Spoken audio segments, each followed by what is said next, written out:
여러분, 혹시 이런 기분 느껴본 적 없으신가요? 남들은 저만치 앞서가는 것 같은데 나만 진흙탕에 빠진 자동차처럼 바퀴만 헛돌고 있는 느낌. 남들보다 2배로 뛰는데 정작 풍경은 늘 똑같은 그런 답답한 말이에요.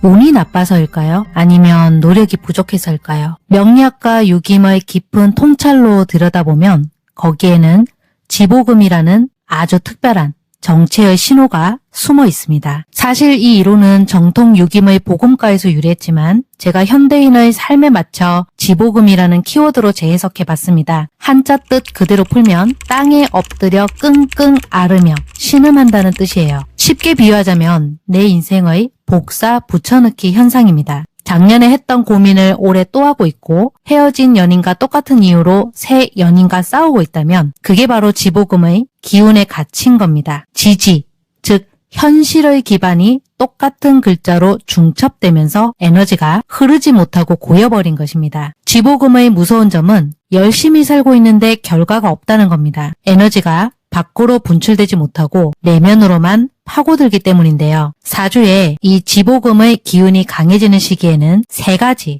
특징이 나타납니다. 첫 번째, 반복되는 실수가 큰 특징입니다. 아, 내가 왜 또 그랬지? 하는 자책이 늘어납니다. 두 번째, 관계의 정체입니다. 고백도 이별도 못하고 끈적하게 얽힌 관계가 지속됩니다. 세 번째, 내적 갈등입니다. 몸은 가만히 있는데 머릿속만 전쟁터가 되어서 에너지를 다 써버립니다. 제가 오늘 오전 내내 겪은 실화입니다. 2월 말에 결제한 소프트웨어 환불을 신청했는데 일주일 넘게 검토 중이라는 4글자에 갇혀 있었어요. 이메일을 보내도 답이 없고 챗봇은 똑같은 말만 반복했어요. 그때 문득 깨달았습니다. 아, 이게 바로 내 인생에 찾아온 디지털 지보금이구나. 똑같은 자리에 머물러서 나가지도 들어오지도 못하는 끈적한 정체의 기운 말입니다. 여러분의 삶에서도 이런 검토 중 상태인 일들이 있지 않나요? 카드사의 가맹점은 이미 취소 승인을 했다고 하는데 해당 카드사 전산에는 기록이 없는 기묘한 상태가 관찰되기도 했어요. 여러분의 삶에서도 누군가는 알았다고 하는데 현실은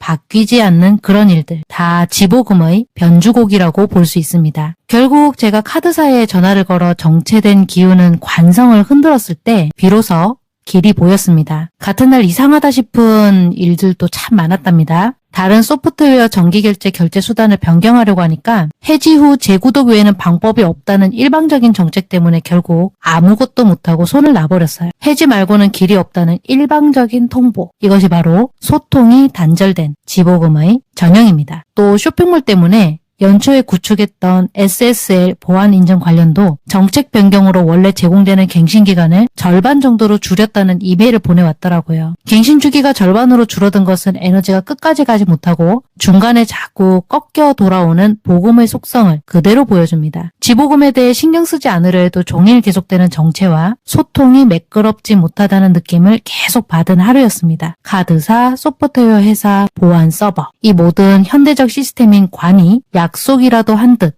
제 앞길을 막아설 때 저는 이것이 단순히 우연이 아님을 직감을 했습니다. 오늘 제 하루는 마치 늪지대를 걷는 것 같았어요. 하지만 명리학자인 제게 이 시련은 지보금이라는 우주의 신호를 몸소 체험하라는 숙제처럼 느껴졌습니다. 그럼 이 늪에서 어떻게 빠져나올 수 있을까요? 고전은 말합니다. 움직이지 않으면 죽은 운이다. 하지만 무턱대고 뛰는 게 아닙니다. 우선 환경의 강제 전환이 필요합니다. 지보금은 같은 자리에 머물려는 성질이 강합니다. 이럴 땐 인위적으로 환경을 바꿔야 해요. 이사, 이직, 혹은 책상 위치 하나라도 바꾸는 동의 기운이 필요합니다. 두 번째, 새로운 배움인 인성을 활용해야 합니다. 제가 이번에 대학원에 진학한 것도 일종의 긍정적인 동의입니다. 고여있는 생각에 새로운 학문적 자극을 주어서 물기를 터주는 것이죠. 이 이론은 학파마다 견해가 다를 수 있지만 실제 상담 현장에서 임상을 거친 유김의 정수를 명리에 접목한 것입니다. 제가 오늘 드린 이 해법들은 단순히 제 경험담이 아닙니다. 정통 유김의 유김집성 속 보금과의 원리를